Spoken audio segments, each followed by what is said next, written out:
तो चलिए समझते हैं कि आखिर में सेंटेंस क्या है, यानी वाक्य क्या है। तो देखिए सेंटेंस क्या होता है कि अगर मैं बहुत सारे शब्दों को एक साथ लिखूं, है ना, बहुत सारे शब्दों को अगर एक साथ लिखूं, एक साथ जोड़कर लिखूं, तो जो बनेगा ना वो सेंटेंस होगा। लेकिन सेंटेंस की एक खास बात यही है कि जब आप शब्दों को जोड़ोगे तो एक सिस्टमेटिक तरीका होना चाहिए ताकि उसका अर्थ निकले। अगर आप सेंटेंस बना रहे हो, अगर उसका अर्थ नहीं निकलेगा तो वो सेंटेंस है ही नहीं। मतलब आपने कई सारे शब्दों को लिखा लेकिन उस शब्दों का मतलब ही नहीं एक साथ बन पा रहा है, तो वो सेंटेंस है ही नहीं।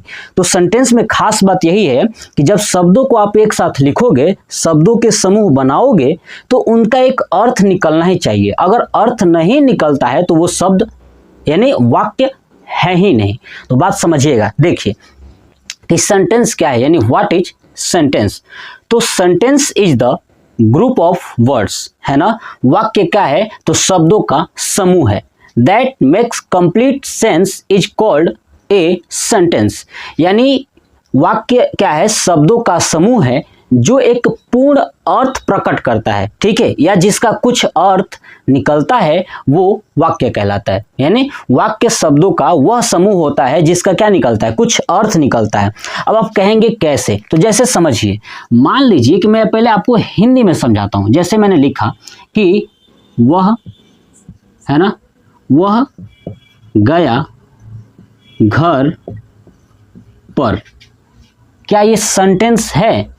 बिल्कुल ही नहीं है, क्योंकि सेंटेंस का एक पूर्ण अर्थ निकलना चाहिए। मतलब ये जो शब्द है, देखिए वह क्या है, एक शब्द है, गया क्या है, एक शब्द है, घर भी एक शब्द है और पर भी एक शब्द है।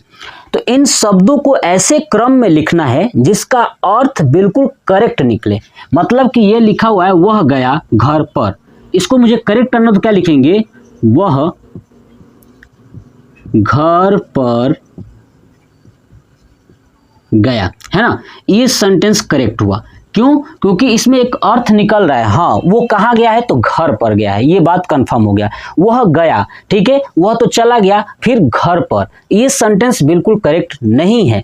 यानी आपको समझ में आ गया कि जो वाक्य है ना, कई सारे वाक्य जब जोड़ रहे हो तो उन वाक्यों का एक अर्थ होना ही चाहिए। अगर वाक्यों का अर्थ नहीं है तो मतलब वो क्या नहीं है, वाक्य ही नहीं है, सेंटेंस ही नहीं है। समझ में आ गया। चलिए देखिए, जैसे एग्जाम्पल देखिए, राम इज ए बॉय।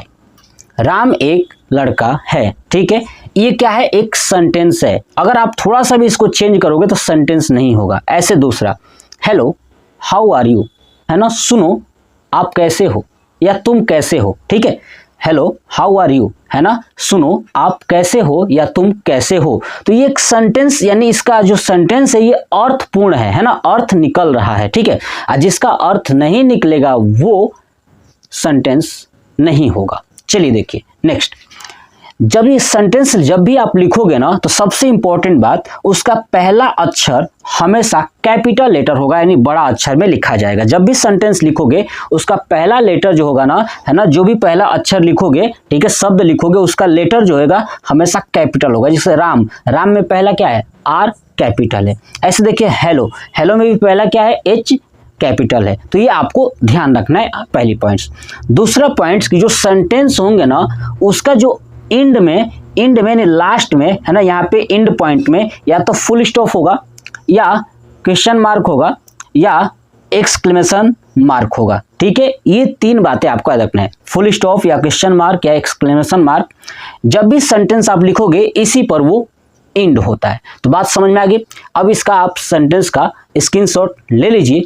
चलिए अब देखते हैं पार्ट्स ऑफ सेंटेंस, यानी सेंटेंस के कितने भाग होते हैं और कौन कौन से भाग होते हैं। तो देखिए, जो भी सेंटेंस होता है ना, उस सेंटेंस के दो ही भाग हैं, ठीक है। एक वो जो किसी कार्य को कर रहा है, ठीक है, और दूसरा वो जिस कार्य को कर रहा है।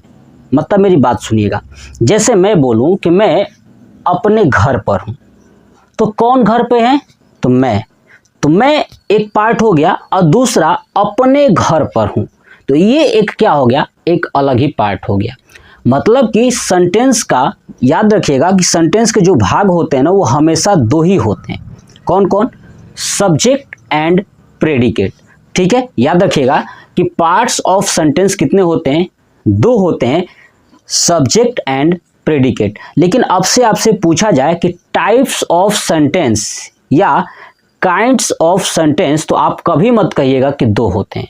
पॉइंट याद रखिएगा, जब आपसे कहा जाए पार्ट्स, है ना, पार्ट्स ऑफ सेंटेंस, तो ही आप कहिएगा दो। और जब आपसे ये पूछा जाए कि टाइप्स ऑफ सेंटेंस या काइंड्स ऑफ सेंटेंस, तो आप दो आंसर मत दीजिएगा। पॉइंट नोट कर लीजिएगा, 5 आपको आंसर देना है। वो बताऊंगा कौन कौन से 5 होते हैं, लेकिन सबसे पहले जानते हैं ये पार्ट्स ऑफ सेंटेंस। तो मैंने बताया कि पार्ट्स ऑफ सेंटेंस दो होते हैं, यानी सेंटेंस के दो भाग होते हैं, दो भाग होते हैं ना वाक्य के। पहला है सब्जेक्ट और दूसरा है प्रेडिकेट। सब्जेक्ट क्या होता है कि जो सेंटेंस में जो भी कार्य हो रहा है ना वो सब्जेक्ट ही करता है, ठीक है। और प्रेडिकेट क्या होता है कि जो काम हो रहा है ना वो प्रेडिकेट होता है, ठीक है। जैसे मैंने लिखा हुआ है, सुनिएगा कि जो किसी कार्य को करता है या उसके बारे में कुछ कहता है ना, ये को कार्य कर रहा है या उसके बारे में कुछ कह रहा है, ठीक है, तो क्या होगा? सब्जेक्ट होगा। क्या होगा? सब्जेक्ट होगा। अब प्रेडिकेट क्या होता है कि जो जिस कार्य को करता है, कौन? सब्जेक्ट जो है कि जिस कार्य को करता है या जिसके बारे में कुछ कहता है ना, जो सब्जेक्ट बोल रहा है वो किसके बारे में बोल रहा है, तो जिसके बारे में बोल रहा है ना वो सब प्रेडिकेट है और जो बोल रहा था वो सब्जेक्ट है। कॉन्सेप्ट क्लियर हुआ? जैसे एग्जांपल देखिए, अ गर्ल गोज देयर, है ना, अ गर्ल गोज देयर, एक लड़की वहां गई। तो देखिए कौन गया? लड़की ना, तो एक लड़की क्या है? सब्जेक्ट है, यानी अ गर्ल सब्जेक्ट है।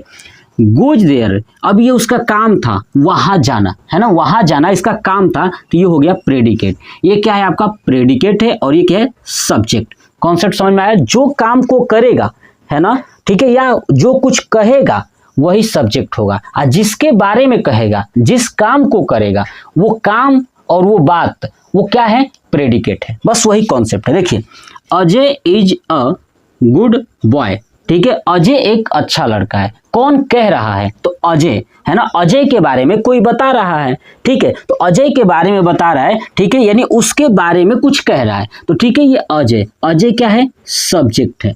और इज ए, है ना, गुड बॉय, ये है आपका प्रेडिकेट। क्या है ये? प्रेडिकेट। कॉन्सेप्ट समझ में आ रहा है? चलिए next, Ram and Shyam are going with me. Ram और जो श्याम है ना वो मेरे साथ जा रहे हैं ना, राम और श्याम मेरे साथ जा रहे हैं, ठीक है। चलो देखिए, राम और श्याम अगर मेरे साथ जा रहे हैं, कौन जा रहा है? राम और श्याम, तो राम एंड श्याम ये हो गया आपका सब्जेक्ट और बाकी हो गया प्रेडिकेट। क्या हो गया? बाकी हो गया प्रेडिकेट, है ना, कि Ram and Shyam are going with, ठीक है, मी। चलिए, तो ये मेरे साथ जो जा रहे हैं तो कौन?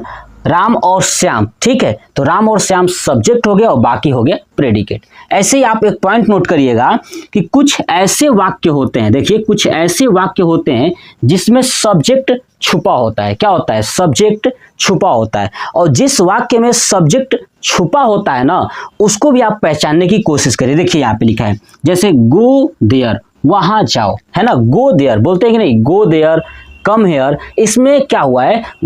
इसमें सब्जेक्ट छुपा हुआ है, यानी हम बोल रहे हैं कि गो देयर, वहां जाओ, किसी न किसी को बोल रहे हैं ना जी, तो जिसको बोल रहे हैं, मान लीजिए कि तुमको बोल रहे हैं कि तुम वहां जाओ, तो यहाँ पे यू शब्द छुपा हुआ है। यहाँ पे कम हेयर, यहाँ आओ, यानी सामने वाले को बोल रहे हैं कि तुम यहाँ आओ, तो यू कम हेयर, ठीक है। तो ये पॉइंट्स आप नोट कर लीजिएगा, इसका स्क्रीनशॉट ले लीजिए। चलिए, काइंड्स ऑफ सेंटेंस, है ना, यानी सेंटेंस के यानी वाक्य के कितने भाग हैं, कितने प्रकार हैं। तो देखिए, सेंटेंस के जो है टोटल 5 प्रकार हैं। कितने हैं? 5 प्रकार है। आप चीज़ों को याद रखिएगा। पहला जो सेंटेंस है वो है असर्टिव सेंटेंस, याद रखिएगा, पहला है असर्टिव सेंटेंस। दूसरा जो सेंटेंस है वो है आपका इंट्रोगेटिव सेंटेंस। क्या है? Interrogative sentence. मेरे साथ साथ अगर आप रिपीट करते हो तो आपको चीज़ें याद हो जाएंगी। तो पहला है असर्टिव सेंटेंस, दूसरा है इंट्रोगेटिव सेंटेंस, और तीसरा है इम्परेटिव सेंटेंस, और चौथा है ऑप्टेटिव सेंटेंस और पांचवा है एक्सक्लेमेटरी सेंटेंस। कंप्लीट हो गया। फिर से सुनिए कि पांचों सेंटेंस कौन कौन सा है। Assertive sentence, interrogative sentence, imperative sentence, optative sentence और एक्सक्लेमेटरी सेंटेंस। यानी टोटल जो 5 सेंटेंस है ना, आज मैं इन पांचों के बारे में इतना बेहतरीन तरीके से बताने वाला हूं कि अगर आपके सामने कोई भी एग्जाम्पल दे दिया जाए, ठीक है, और पूछा जाए कि बताइए ये कौन सा सेंटेंस है, तो ये मेरी गारंटी है कि आप उस चीज को ज्यादा दिमाग न लगाए हुए आप मात्र 10 सेकेंड में आंसर दे दोगे कि ये वाली सेंटेंस है। या आपसे कहा जाए कि इस सेंटेंस का एग्जाम्पल लिखिए तो आप मात्र 10 से 15 सेकेंड में आप उसका आंसर दोगे। ठीक है, तो चलिए देखते हैं और चीजों को समझते हैं कि आखिर में कैसे ये सब हो सकता है। देखिए, चलिए सबसे पहला देखते हैं असर्टिव सेंटेंस। देखिए, जब भी असर्टिव सेंटेंस की बात किया जाएगा तो इस सेंटेंस के अंतर्गत सिर्फ 2 ही चीजें होंगी। पहला कि ये सेंटेंस जो है हमेशा सब्जेक्ट से स्टार्ट होगा। किससे? सब्जेक्ट से स्टार्ट होगा। पहला पॉइंट से कि असर्टिव सेंटेंस जो है हमेशा सब्जेक्ट से ही स्टार्ट होगा। बात समझ में आ गया। दूसरा पॉइंट, जो ये असर्टिव सेंटेंस है उसका जो एंड पॉइंट है, यानी जब सेंटेंस कंप्लीट होगा तो सेंटेंस के लास्ट में फुल स्टॉप रहेगा। याद रखिएगा, फुल स्टॉप रहेगा। फुल स्टॉप यानी ये वाली बिंदी आपको दिखाई दे रही है, ये है फुल स्टॉप, यानी फुल स्टॉप रहेगा। ठीक है, असर्टिव सेंटेंस में मैंने बताया कि या तो वो सब्जेक्ट से स्टार्ट होगा। मैंने बताया जब ये सब्जेक्ट से स्टार्ट होगा और इसका एंड जो है किससे होगा? फुल स्टॉप से होगा। तो इसमें 2 ही तरह के सेंटेंस आते हैं। एक वो सेंटेंस जो सब्जेक्ट से स्टार्ट हो और एक सिंपल वाक्य यानी किसी भी घटना के बारे में बताए, है ना, तो वो असर्टिव के ही पार्ट है। ठीक है, और एक वो जो सब्जेक्ट से स्टार्ट होते हैं और उसमें निगेटिव होती हैं, यानी नहीं किसी घटना के न होने के बारे में बताते हैं। ठीक है, वो असर्टिव में ही आते हैं। मतलब कि आपके दिमाग में बात फिट हो जाना चाहिए कि अगर कोई सब्जेक्ट से स्टार्ट हो और किसी घटना के बारे में बता रहा है तो वो क्या होगा? असर्टिव होगा। अगर कोई सेंटेंस सब्जेक्ट से स्टार्ट हो और घटना के बारे में नहीं भी बता रहा है फिर भी वो क्या है? Assertive sentence. तो इसी के बेस पे असर्टिव सेंटेंस को 2 भागों में बांट दिया गया है। एक है अफर्मेटिव और दूसरा है निगेटिव। क्या है? अफर्मेटिव और दूसरा है निगेटिव। देखिए, अफर्मेटिव क्या होता है? यानी सकारात्मक वाक्य। सकारात्मक क्या है कि जब आप इसमें कुछ कहोगे ना तो सामने वाले को, ठीक है, आप जो भी कुछ बोलोगे सब्जेक्ट से ही बोलोगे और सामने वाले को बोलोगे या सामने वाले को बता रहे हो। इसका मतलब क्या हुआ कि आप किसी घटना को बता रहे हो। बात क्लियर होगी? देखिए, जैसे Manju is playing the cricket. Manju जो है क्रिकेट खेल रही है, तो ये मैं बता रहा हूं, किसी घटना का वर्णन कर रहा हूं। ठीक है, कि मंजू क्या कर रही है? क्रिकेट खेल रही है। बात समझ में आ गया। अब मंजू क्रिकेट खेल रही है तो ये घटना का वर्णन हो गया और सब्जेक्ट कौन खेल रहा है? तो मंजू, सब्जेक्ट पहले आ गया है। बात क्लियर हुई? कितना आसान है। यानी सब्जेक्ट से स्टार्ट होने वाला, ठीक है, वो क्या होता है? Assertive sentence. तो आपने देखा कि मंजू जो है क्या है? सब्जेक्ट है और सब्जेक्ट से स्टार्ट है। ठीक है, और इसका एंड में क्या लगा हुआ है? देखिए, फुल स्टॉप लगा हुआ है यहाँ पे, तो ये फुल स्टॉप, इसलिए क्या है? Assertive sentence. और असर्टिव सेंटेंस में भी अफर्मेटिव है। क्या है? अफर्मेटिव, यानी यहाँ पे घटना के बारे में बताया जा रहा है। बात क्लियर होगी? ठीक है, दूसरा समझते हैं निगेटिव सेंटेंस। देखिए, निगेटिव सेंटेंस यानी आपके नाम से ही इसमें समझ में आ रहा है कि निगेटिव यानी नकारात्मक। ठीक है, मतलब जहां पे कोई घटना न हो उसके बारे में बताया जाए। ठीक है, तो वो निगेटिव सेंटेंस होती है। और निगेटिव सेंटेंस में भी एक खासियत क्या होती है? उसमें आपको कहीं ना कहीं नो, नॉट और नेवर, ठीक है, ये 3 शब्द आपको दिखाई देंगे। कौन कौन? नो, नॉट और नेवर। ये 3 शब्द अगर आपको दिखाई देंगे तो समझ जाइएगा कि वो है निगेटिव सेंटेंस। क्या है? Negative sentence. लेकिन खास तौर से उसमें एक और चीज याद रखना है कि उसका हमेशा स्टार्टिंग सब्जेक्ट से ही होगा। चलिए देखिए, इसमें एग्जाम्पल देखिए। इसी सेंटेंस को मैंने निगेटिव बनाया है, ऊपर वाले को। Manju is not playing the cricket, यानी मंजू क्रिकेट नहीं खेल रही है। ठीक है, तो मंजू अगर क्रिकेट नहीं खेल रही है इसका मतलब कि घटना के बारे में नहीं बताया जा रहा है। ठीक है, तो यहाँ पे शब्द आपको क्या दिखा, नॉट। तो नॉट लगा है और स्टार्ट सब्जेक्ट से है और एंड फुल स्टॉप से है, इसलिए ये असर्टिव सेंटेंस है और असर्टिव सेंटेंस का ये निगेटिव है। क्या है, निगेटिव है। अब आपके सामने दुनिया का कोई भी एग्जाम्पल रख दिया जाए तो सिर्फ आपके दिमाग में एक ही बात फिट हो जाना चाहिए कि भैया असर्टिव सेंटेंस क्या होता है कि दो टाइप्स की होती है, एक अफर्मेटिव और एक होता है निगेटिव। ये दोनों सेंटेंस सब्जेक्ट से स्टार्ट होंगे और इसका एंड जो है कि फुल स्टॉप से होगा। निगेटिव में नो, नॉट, नेवर लगा होगा और जो नो, नॉट, नेवर नहीं लगा है इसका मतलब वो अफर्मेटिव है। बात क्लियर, बहुत ही सिंपल था। तो पहला सेंटेंस का जो टाइप्स था असर्टिव सेंटेंस कंप्लीट हो गया।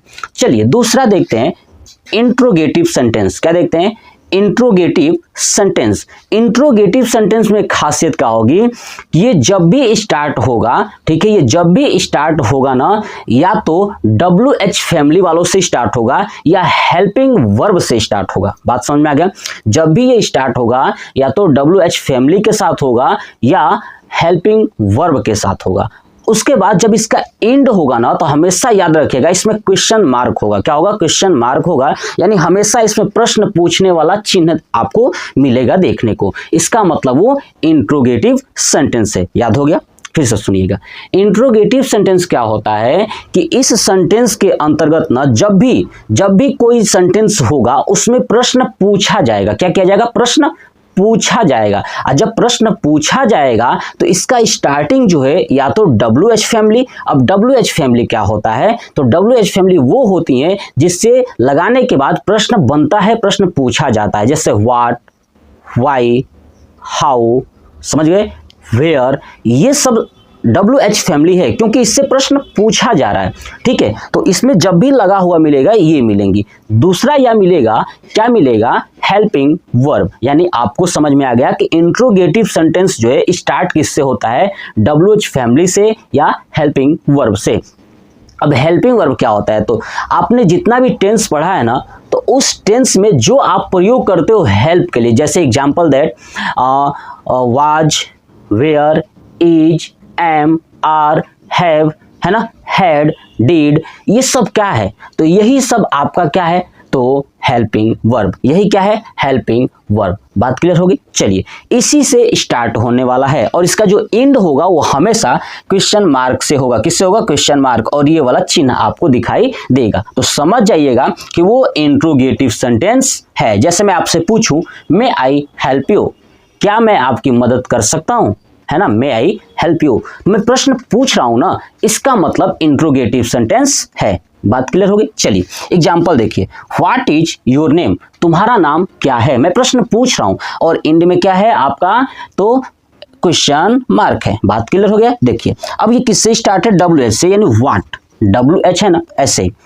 वेयर डू यू लिव, तुम कहाँ रहते हो, है ना, वेयर डू यू लिव, तुम कहाँ रहते हो। आप देखोगे यहाँ भी WH से स्टार्ट है और जो इसका एंड है ना वो है आपका इंट्रोगेटिव, मतलब कि क्वेश्चन मार्क, है ना, इंट्रोगेशन मार्क भी बोल सकते हैं जिसको क्वेश्चन मार्क बोला जाता है। बात क्लियर हो गई, समझ में आ गया। ये था हमारा इंट्रोगेटिव सेंटेंस। देखिए अभी तक ये जो दो सेंटेंस था ना, इसमें बच्चों को डाउट ही नहीं होता है, ये बच्चे आसानी से पहचान लेते हैं। जो डाउट होता है वो होता है इम्परेटिव, ऑप्टेटिव और एक्सक्लेमेटरी। तो मैं इन चीज़ों को बहुत ही क्लियरिटी तरीके से आपको समझाऊंगा, बिल्कुल चिंता न करिए, समझिएगा। तीसरा पॉइंट वो है इम्परेटिव सेंटेंस। क्या है, इम्परेटिव सेंटेंस, है ना। इम्परेटिव, अगर इम्परेटिव शब्द को अगर आप थोड़ा सा तोड़ोगे ना तो इम्परेटिव को एटिव अलग कर दीजिए, खाई से देखिए इम्प्रे, इम्प्रे, इम्प्रे में डबल एस जोड़ दीजिए, इम्प्रेस, है ना, इम्प्रेस, ऐसे पढ़ लीजिए इम्प्रेस। हम कभी भी किसी व्यक्ति को इम्प्रेस करते हैं कि नहीं करते, मतलब एक दूसरे से बात कर रहे हैं तो हम कोशिश करते हैं कि सामने वाले को इम्प्रेस कर दे। यानी इम्परेटिव सेंटेंस में जब भी ऐसा वो कुछ वाक्य बोलोगे, जो भी आप प्रयोग करोगे, उससे सामने वाला व्यक्ति, यानी व्यक्ति, इंसान, भगवान की बात नहीं करूँ, इंसान, है ना, हमेशा हैप्पी हो जाएगा, खुश हो जाएगा, उसमें ये चीजें आपको देखने को मिलेगा इंपरेटिव सेंटेंस में। बात समझ में आ गया? यानी हमेशा इसमें क्या होगा, एक इंसान दूसरे इंसान को क्या देगा, आदेश देगा, सलाह देगा, सुझाव देगा। इंसान इंसान के द्वारा ही ये वार्तालाप होगी, तो वो होगा इंपरेटिव सेंटेंस। इंपरेटिव सेंटेंस की एक खास बात यह है कि इसमें ज्यादातर सेंटेंसों में सब्जेक्ट छुपा हुआ होता है। क्या होता है? सब्जेक्ट छुपा हुआ होता है। सब्जेक्ट आपको दिखाई ही नहीं देगा तो समझ जाइएगा कि वो पक्का इंपरेटिव सेंटेंस में जा रहा है। तो आपको चेक ये भी करना है कि अगर सब्जेक्ट नहीं है तो इंपरेटिव में जा रहा है। और उस इंपरेटिव में क्या होता है, इंपरेटिव का मतलब इंप्रेस करना, उसमें चीजों को क्या किया जाएगा, इंप्रेस किया जाएगा सामने वाले व्यक्ति को। जैसे देखिए एग्जांपल दें, प्लीज क्लोज द डोर, है ना, कृपया दरवाजा बंद कर दें, है ना, प्लीज क्लोज द डोर। देखिए हमने इंसान में क्या लगाया, दरवाजा बंद करने के लिए हम जिस व्यक्ति को बोल रहे हैं उसके लिए मैंने क्या लगा दिया, प्लीज, कृपया। अब बताइए सामने वाला इंसान इंप्रेस होगा, उसको कृपया मैंने बोल दिया, कृपया दरवाजा बंद कर दें, है ना, तो वो खुश हो जाएगा, हैप्पी हो जाएगा, इंप्रेस हो जाएगा। तो इंपरेटिव सेंटेंस लॉजिक यहां से लगाइएगा। देखिए नेक्स्ट, गो देयर, वहां जाओ। अब आप देखोगे इसमें सब्जेक्ट है ही नहीं, गो देयर, वहां जाओ, किसको बोल रहा हूं, तो जो भी हमारे सामने है उसको मैं ना बोल रहा हूं, जो भी है ना, यू गो देयर, तुम वहां जाओ, है ना, तो मैं किसी को ना किसी को बोल रहा हूं। जैसे बोलते हैं कम हेयर, यहां आओ, तो यानी वहां पे किसको बोलेंगे, यू कम हेयर, तुम यहां आओ।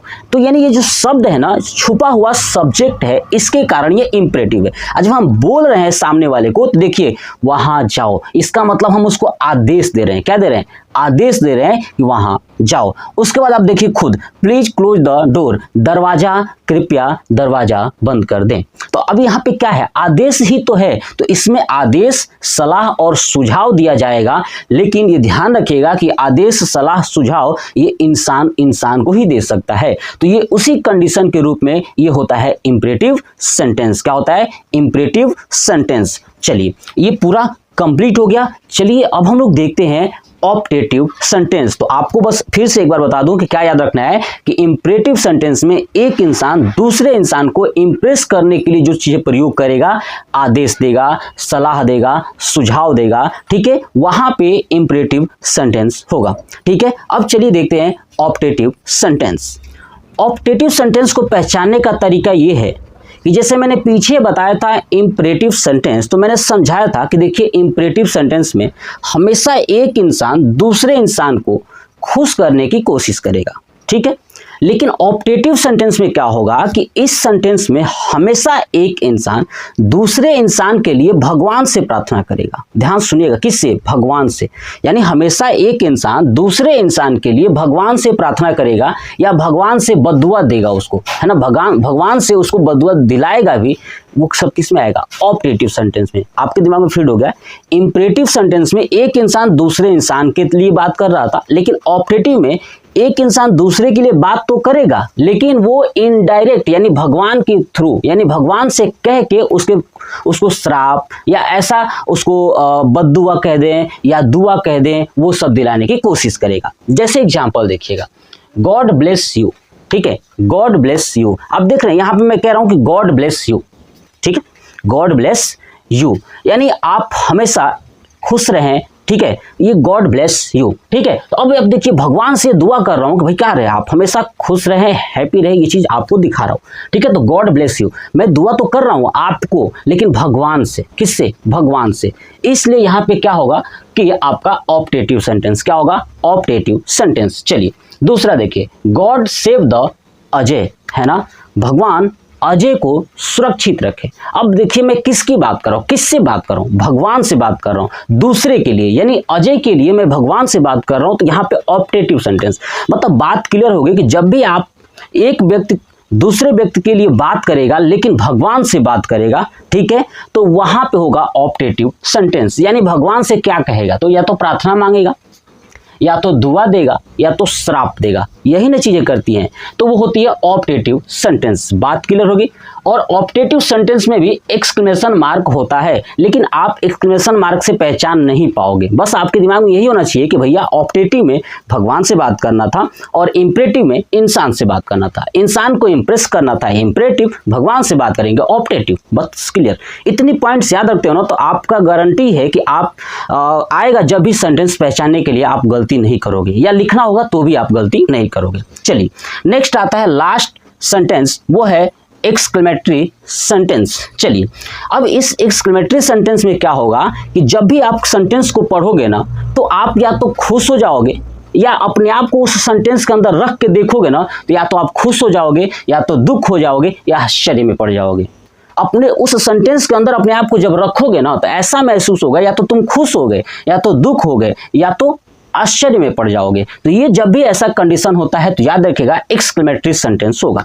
अब देखिए जैसे हुर्रा है ना, hurrah we have won the match, यानी hurrah we have won the match, यानी हम लोगों ने मैच जीत लिया। ठीक है, अब हमने मैच जीत लिया तो we have won the match. अब मैच जीत गए हैं तो बताइए खुशी होगी कि नहीं होगी?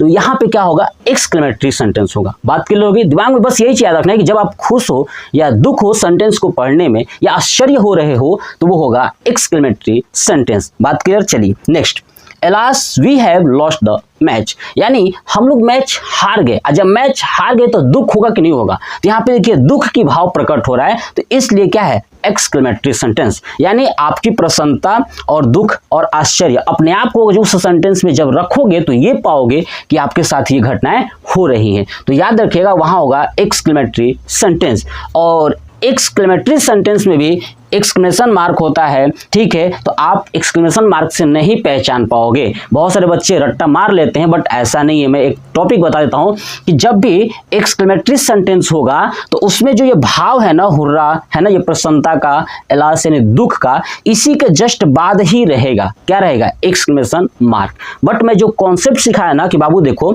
इसको सेंटेंस में अपने आप को रख के देखो कि आपके साथ खुशी हो रही है कि दुख हो रहा है या आश्चर्य हो रहा है, तो ये सब चीजें होंगी तो एक्सक्लेमेटरी सेंटेंस होगा। और जब भगवान से आप प्रे करोगे तो ऑप्टेटिव होगा, इंसान के साथ इंप्रेस करोगे इंपरेटिव होगा। बात क्लियर होगी? तो ये पूरा टाइप्स ऑफ सेंटेंस कह लें या काइंड्स ऑफ सेंटेंस कह लें, पूरा कंप्लीट हो गया। आप इसका स्क्रीनशॉट ले लें, नोट कर लें, और मैंने जैसे जैसे समझाया ना आप वैसे ही करने की कोशिश करें। इसका प्रॉपर आप सोचोगे कि मैं एक सेंटेंस का, एक्सक्लेमेटरी सेंटेंस का डिफिनीशन याद कर लूं, उससे कुछ नहीं होने वाला। डिफिनीशन से कुछ नहीं होने वाला। आपको लोगों को समझाना आना चाहिए और लोगों को आंसर आना चाहिए, पकड़ में आना चाहिए कि हाँ यार ये सेंटेंस ये वाला सेंटेंस है। अगर आप पहचान पाते हो तो आप बहुत अच्छी बात है। रटना नहीं है, चीज़ों को समझना है। ठीक है, तो ये पूरा कंप्लीट हो गया सेंटेंस।